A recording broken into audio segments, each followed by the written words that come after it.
Thank you so much to Squarespace for sponsoring this video. What do you know about Sunday? No, not the day of the week. I mean the mentally unwell angel twink from Honkai Star Rail. Sunday used to be a villain, but is now embarking on the path to redemption. And he's also a character that is wildly misunderstood by a big portion of the fandom. People misunderstand his ideals, his personality, and what makes him such a cool character in the first place. And the same can be said about OCD. Crazy transition, I am aware, but walk with me, okay? So just like Sunday, OCD is a disorder that is easily oversimplified and misunderstood, the depths of which not being fully comprehended by the majority of society. I, am personally under the impression that Sunday himself within Honkai Star Rail can be interpreted as having OCD, and that addition to his character analysis just makes him juicier. But it goes way deeper than just noticing him meticulously keeping his appearance perfect. This analysis and the pretty awesome inclusion of hints to OCD within Sunday makes him a much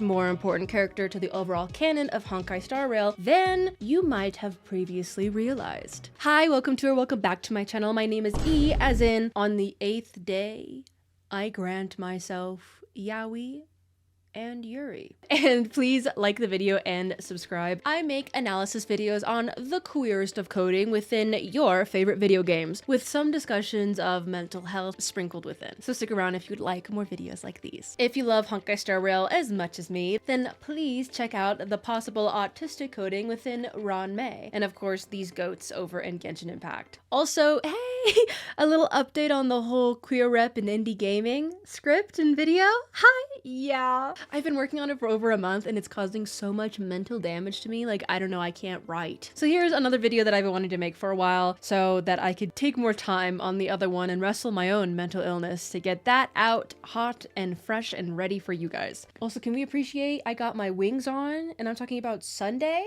Can it get any All right, let's start. Hi, my name is E, but my name is also E is Social, and that's like my official handle. E is like what I call myself, but you can call me E is Social too. Is that confusing? Because I think it's like a little confusing, and I think a lot of you guys don't know that my handle is E is Social technically, I decided to create a website. And thanks to today's sponsor, Squarespace, I was able to make it fast, beautiful, informative, and delicious. For my E is Social /E website, I picked from Squarespace's hundreds of different types of pre-built layouts that can suit every single one of my needs and every single one of your needs. They've got pre-built layouts for blogging, for selling your wares, for portfolio usage, anything you can dream of, Squarespace has got it for you. And using their amazing built-in Fluid engine, you are able to customize that layout however you wish. You can easily drag and drop images, change color schemes, add fonts, anything that you would like, Squarespace has got you covered. And using Squarespace's analytics tool, I'm able to see just how many people have visited the site, which kinds of content are they eating up more, and if, you know, maybe a lot of people saw it, so that means more people know that I'm also technically E is Social, though I go by E too. Is that confusing? Should I change my YouTube, like, name? I don't know. Anyways, the website has that information though. Yippee! So do not wait. Sign up for Squarespace today using my link down in the description to save 10% off your very first purchase of a website or a domain, and make sure to use my code EISSOCIAL to let them know that I sent you. It is E, that's me.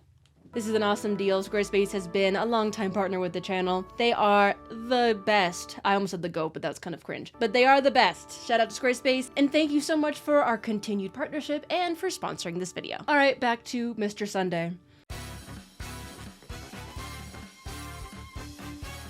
Okay, so up front, not a licensed therapist, okay? Barely a licensed driver. I do not own a DSM-5, so please know that my only credentials are that 1, I enjoy Sunday as a character a lot, and 2, I have OCD. That's it. That's what I'm bringing to the table. Take it or leave it. In my previous videos on exploring mental health and neurodivergence in Hoyoverse characters, such as these on Farina Alhaitham Cafe and Ron May, go check them out, I have stated that I don't want to or can diagnose any of these characters. Again, they're not real, to the chagrin of everyone. I want to instead explore some of the themes, behaviors, and/or imagery that is associated with Sunday, how it could suggest OCD, and above all, to talk more about OCD and explain how characters like Sunday can make people with OCD feel seen and represented, and at the same time, help people who are unfamiliar with the disorder become familiar. So before we start discussing Sunday, I want to give a brief overview of OCD and clear up a lot of misconceptions that people have about OCD. So, as I have said earlier, yes, I do have OCD. I got diagnosed a few months back, and along with all the research that I've compiled for this video, I want to share some of the things that I learned while I was in therapy for it. So, OCD stands for Obsessive Compulsive Disorder, and MayoClinic.org says, it features a pattern of unwanted thoughts and fears known as obsessions. These obsessions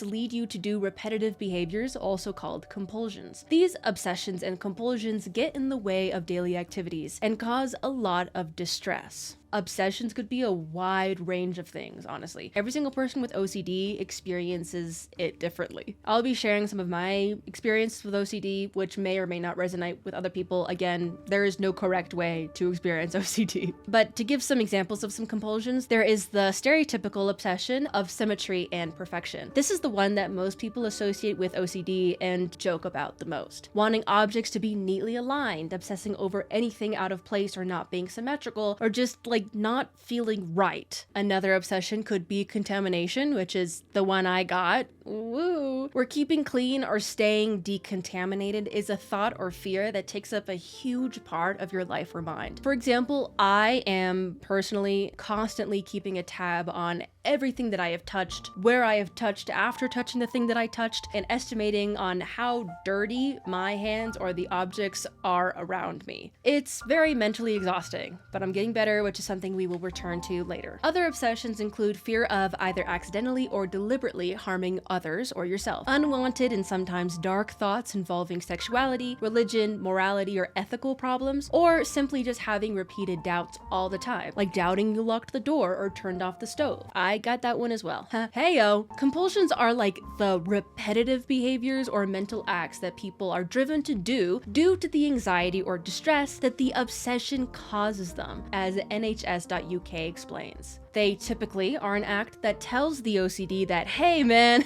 we're safe, we're in control, okay? But it just soothes the OCD for the moment and doesn't actually treat it in the long run. For example, yes, washing my hands after touching something that isn't perfectly sterile may ease my distress at the moment, but it's not going to stop me from being very distressed by that action in the future. And for me, at least, it's not just like being dirty, it's a line of thinking that's catastrophizing it. It's going, okay, my hands are dirty, I'm going to touch objects in my home that are safe, such as my desk or keyboard. I will then later forget that I touched it, and I will spread the germs by touching it again, and then maybe accidentally touch my eyes, and then I'm gonna go blind. Like, that's the train of thought. So it's not just being dirty, it's a whole bunch of just like weird like packed within it. And I gave that example to show how complex OCD can be. OCD obsessions and intrusive thoughts can come in a number of different forms though, so please don't take what I just said as like a definitive list. Again, OCD is very complex and deserves an even more in-depth research if you are interested. I have links below. But generally, OCD thrives off of certainty. It wants things to be certain and clear, or else it'll go bonko. I want to wash my hands. It tells me for real that I'm safe, okay? I stopped the problem, we're okay, I'm in control. A lot of the time, these fears and obsessions are very irrational, and sometimes people with OCD realize that they are irrational, but the thoughts are called intrusive for a reason. But I do want to make a note that sometimes people with OCD don't realize that their thoughts are super irrational. I don't. Most of the time, I think I'm right to be freaking out like this. So here's another example that I saw out in the wild of how irrational OCD thinking could appear to people. I saw a tweet circle around on the internet after a certain someone got reelected in America that said something along the lines like, hey, OCD friends, just know that this isn't your fault, okay? That time you broke your routine or you did something wrong did not cause this election to turn out the way it did. Yeah, I get it. A lot of people with OCD think that if they do or don't do a certain thing, however obscure it is, horrible things will happen. Not can, but will. Such as the election of a pedophile fascist, among other things. I then saw a quote retweet of that tweet that said something like, damn, I didn't realize how f***ed up you guys are. This is like the same energy as, ugh, you people can't do anything. I know this example seems kind of like out of nowhere, but I want you to remember it because I just feel like it's such a perfect way of how people don't realize how much they don't understand OCD and how this correlates with the misinterpretation of Sunday himself. So remember everything that I just spit at you, okay? Because everything that I just said is leading up to some examples for Sunday, so please just remember. Thanks. Again, this is a super duper brief discussion of OCD, okay? Please check out some of my sources below if you'd like to learn even more, and also talk with each other in the comments, and people who do and don't have OCD, I would love to encourage that discussion. Okay, time for part 2.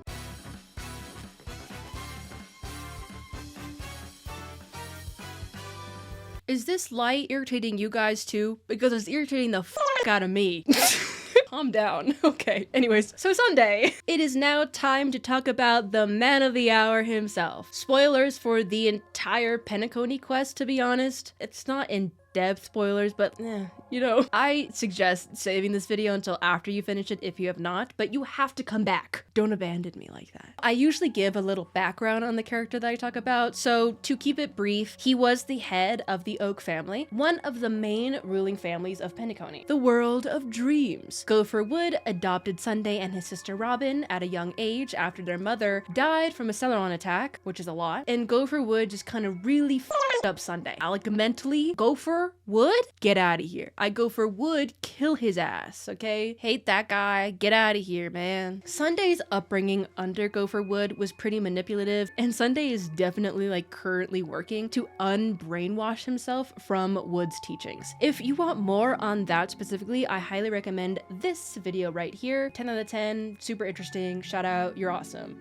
Sunday turns out to be the main villain of Penacony due to his attempts at creating the perfect dream, where within it, everyone in Penacony would be free from suffering, but also free from freedom. None of that, please. And it would never let anyone wake up from the dream again. They would be safe, but just like, ugh, like stuck there, lol. Sunday also turns out to be a follower of the Order, or Enna, which was an Aeon who got absorbed by the Harmony. The Harmony, or Zipe, is the main Aeon that Penacony and the families worship. So the whole switcheroo to the Order was like, what? No, what are you doing? Also, like, the Order's dead, so like Sunday tried to like use the dream as a way to like bring back the Order, but then he would kind of become the Order. I think he almost ascended to Aeonhood, and the Order would like exist again. It's very overzealous, if you ask me.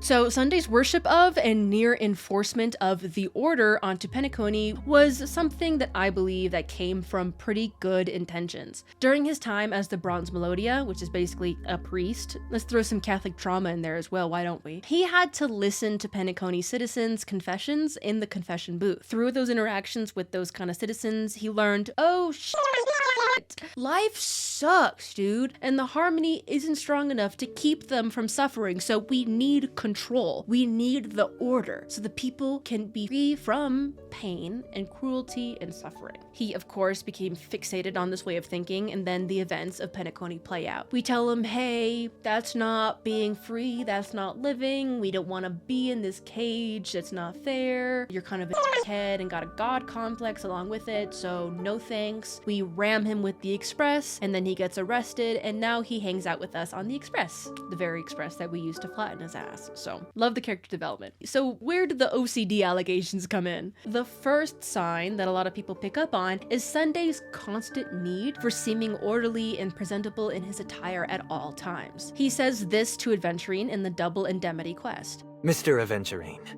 when you're out and about, do you always make adjustments to your appearance? Your tie should be on the center line. Your shirt must not protrude from your vest. Your trouser creases should be perfectly straight and always aligned with the tips of your shoes. This quote is repeated again in Honkai Star Rail's character announcement on Instagram, which makes it seem like it's some life motto for Sunday, with Dr. Ratio adding a comment on the bottom saying, "It's good to be organized, but an illness to be consumed by every little detail." What provoked him to say that, Ratio? This also isn't the first time that Ratio called his ass out. Okay. He also said this to Sunday. I never imagined someone would share his way of thinking. Honestly, you should see a shrink. What? So unprovoked. Though that last quote is more within the context of how Sunday thinks similarly to Aventurine, but still funny that Ratio is like, get help. Additionally, Sunday has a voice line titled Annoyances that says, I had to depart hastily without preparing a coordinated outfit. Even a few millimeters of deviation is frustrating. Well, let's try to accept this imperfection. Also, when you successfully solve a puzzle with Sunday, he says, Everything in its place. Excellent. Also, within the Dewlight Pavilion, if you interact with the table, it says, "It's said that the master of this pavilion suffers from severe compulsions, but this table clearly shows that he has been cured." And allegedly, in other translations, I haven't looked this up. This is just maybe I'm sharing fake news right now. Didn't double check this source, but it outright says OCD instead of severe compulsions. So I heard that from the streets. I have not fact checked that, so let me know. So all of these examples point to the obsession with symmetry or the orderly or perfect type of OCD that we mentioned earlier, which is a pretty fair assessment. Now, people see these voice lines and these actions from Sunday and think, the dude's got OCD. Cool, that's a wrap. Let's go, people. Autobots, roll out. But just like OCD itself, there is a lot more going on underneath the surface. When people usually think about what OCD is, they think of this, basically, of Sunday keeping his appearance perfect to the millimeter. Some have said that this is a very surface level and stereotypical way of portraying someone with OCD, which I would agree with if there wasn't so much more to him. As I said earlier, OCD is fueled by the need for control, the anxiety when you don't have it, and the distress that propels you to complete compulsions to feel more in control and to soothe that anxiety. I think that it is very apt that Sunday exhibits these OCD-like tendencies because he ends up being a follower of the Order. It's like OCD final boss itself. The Aeon that is basically the embodiment of control and of order. Like everything that makes OCD go, ooh, this one's got a little sweetness to it. Sunday becomes disillusioned with life and the hierarchy of it, and instead of trying to fix the injustices of wage gaps, or stopping poverty, or bringing socialism to the joint, capitalism may be the source of all your woes, but I digress. He instead goes to the extreme that is, I will control every one of you motherfuckers, okay? No one will wake from this dream again, and in my paradise of pure order, we will all be happy. We will all have rest days. Don't worry, guys. I got you.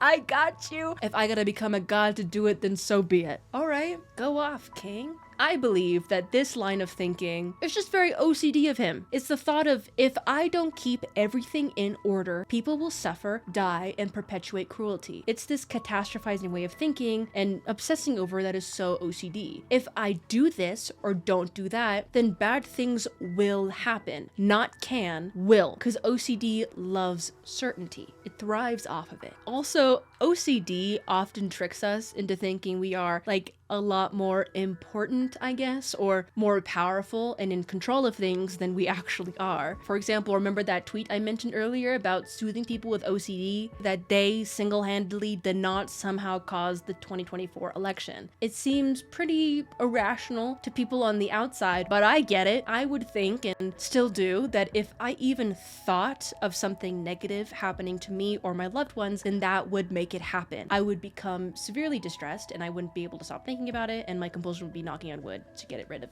the thought, as opposed to being like, hey, you're not God, your thoughts don't control everything around you, relax. So I understand this way of thinking, though I know most don't. Sunday's way of thinking follows this too, and he unfortunately fell into an Aeon's and a parental figure's hands that would exploit that for themselves. This sort of thinking and need for control definitely stemmed from that damn motherfucking Charmony dove. Sick of hearing about that damn dove. The dove that he and his sister found when they were young. So the infamous tale goes like this. Him and his sister one night found a dove injured, and Robin wanted to build it a soft nest and let it heal on its own and be free. But Sunday wanted to keep it in a cage to maybe nurse it back to health until it's ready to fly again. He said he wanted it to live no matter what. After nursing the dove to health, he opened the cage to let it fly. He said how he watched it try and fly 137 times over the course of 3 days. Bro was fixated on this bird for 3 days straight, and he counted every single attempt until its last one, where it fell and died horribly in his hands. So that was definitely a moment for the guy. That was a canon event. This memory, along with other decisions he had made that ended up being useless in the long run, such as the smuggler and his sister like being shot in the neck, all of this just kind of reaffirmed in his mind that control is the answer. For example, if Sunday had kept the bird in its cage forever, it would have lived. In the cage, it wouldn't have had free will, but it wouldn't also have had the decision to try and fly and then die brutally like it did. Sunday revisits this dove in his memories so many times, so much so that this like speech of his when he and Robin find the dove became like a copy pasta that people repeat. Like it was pretty instrumental with the formation of his worldviews and beliefs. And I believe that this was one of the moments his OCD started to take hold. He watched the bird for 3 days trying to fly and counted how many times it failed. 137 times to be exact. He was fixated on the outcome of the bird's free will, with the formation of this obsession taking root once the bird died in his hand. This moment definitely started to turn into, if he doesn't keep everything in control, if he lets things slip, such as opening the cage, then bad things will happen. The bird will die, no matter what it decides to do. So I have to make the decision for it. See where we're going with this? This thought process is what leads him to want to put all of Penacony in a cage, just like the bird. Now, on a pretty quick side note, I did find this super interesting read on Reddit by user SilverIngenuity525 that theorized that Sunday might be an example of someone with OCPD, which is obsessive compulsive personality disorder, something that causes an extensive preoccupation with perfectionism, organization, and control, as clevelandclinic.org states. From what I understand, it is something that you can be born with, or it can be something that's trauma-induced, and it's like lifelong and more of a broader obsession than like specific obsessions. But from what I understand, it is mainly characterized as something that the person doesn't realize they have. Like I said earlier, people with OCD often know what they are doing or thinking is irrational, but also oftentimes don't. Like I don't always realize what I'm thinking is irrational. So if the main difference is that people with OCPD don't realize it and people with OCD do, which is false, then I don't know. I think it is a lot more complex and I need to do a lot more research on it. But Silver Ingenuity made some amazing points regarding as to reading him with OCPD, and some of the discussions and comments underneath it also provide some awesome conversations. But let me know what you think below. Again, I'm not diagnosing him because he isn't real. So what's more important is that people can feel seen by him, OCD or OCPD. Now, I'm sure there are more examples of his behaviors, but I want to move on to the entire quest that was like basically him treating and confronting his OCD. It was the 2.7 quest, A New Venture on the 8th day, where Sunday goes on his farewell tour, and it's revealed that one week, the little guy pestering him the whole time turns out to be a fragment of Sunday himself. He is snarky and a little someone who is completely opposite of Sunday and the discipline and self-control that he has grown up to master. Again, because without control and self-control, bad things will happen, which is what he thinks, I'm pretty sure. The conversation he has with 1 week is genuinely me when I fight my OCD head on. Fist first, dude.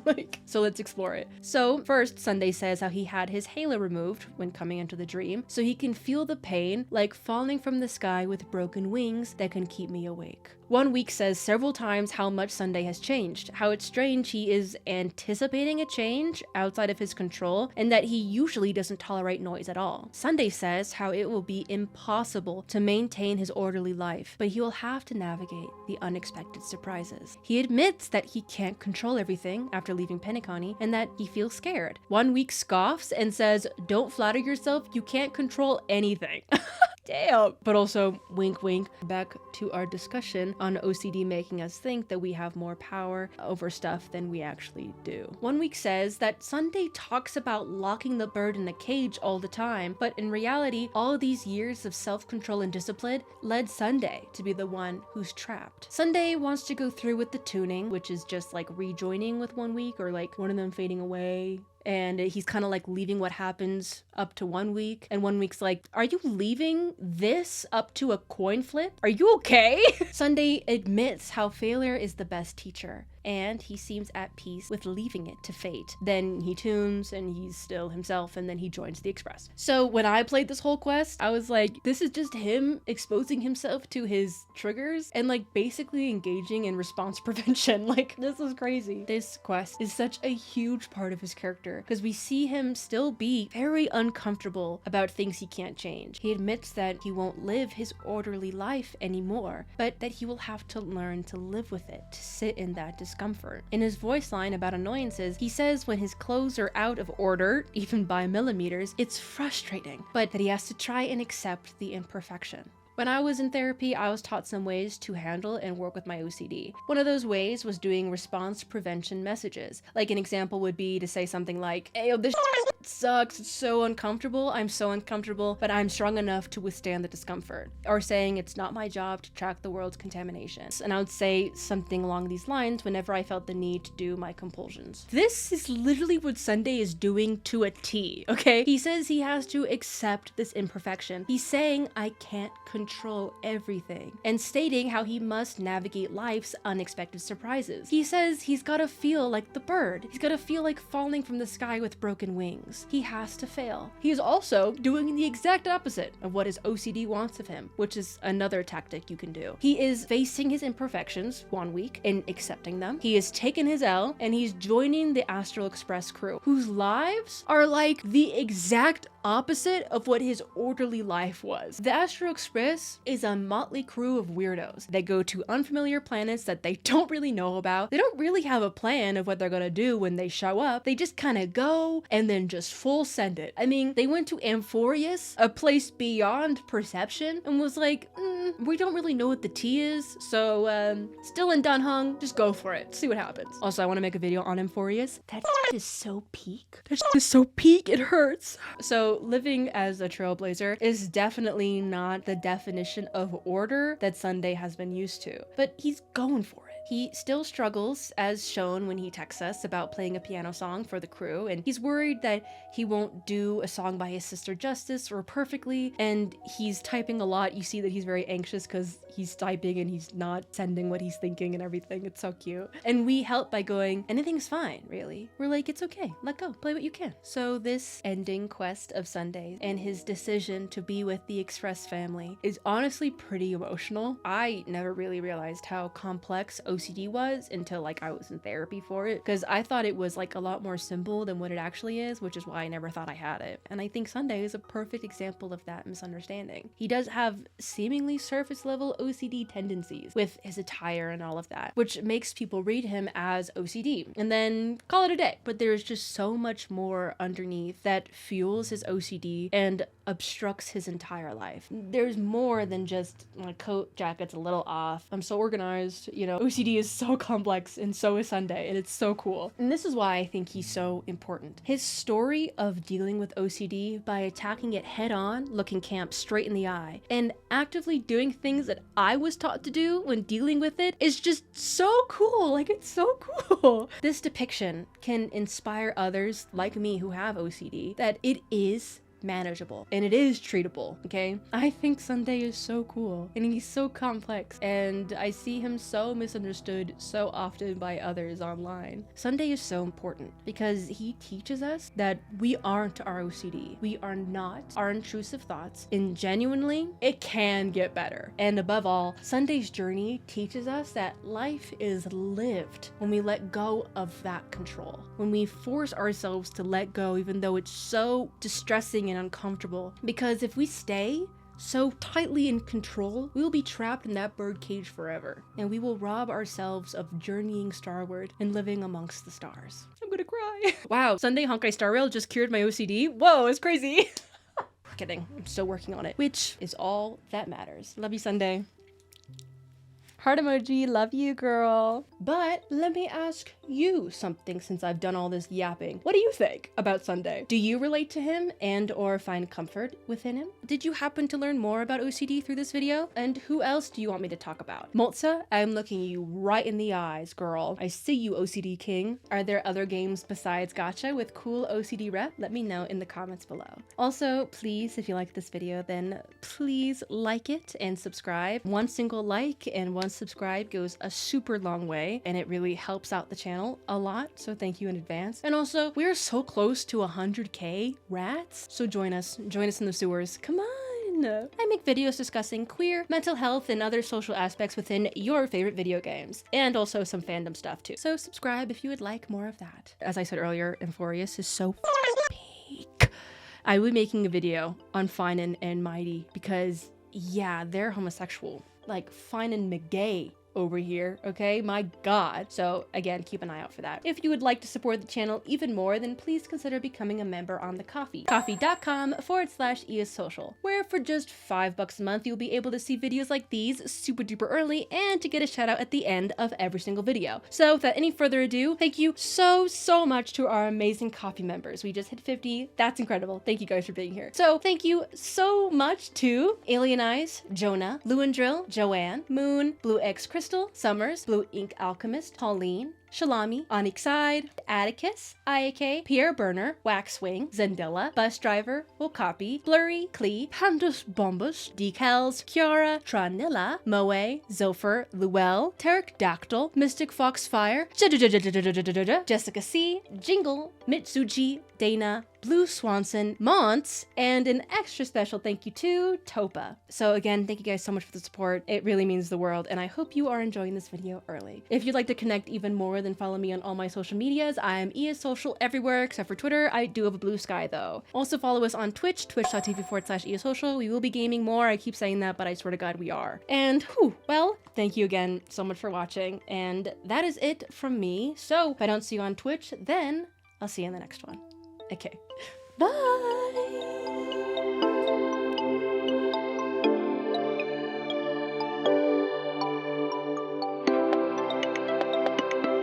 I come back. Hello? I always come back. When I actually do the queer coding of Five Nights at Freddy's, what then? That is a threat, dude. I wonder, is there gay in FNAF? That would be f***ing hilarious.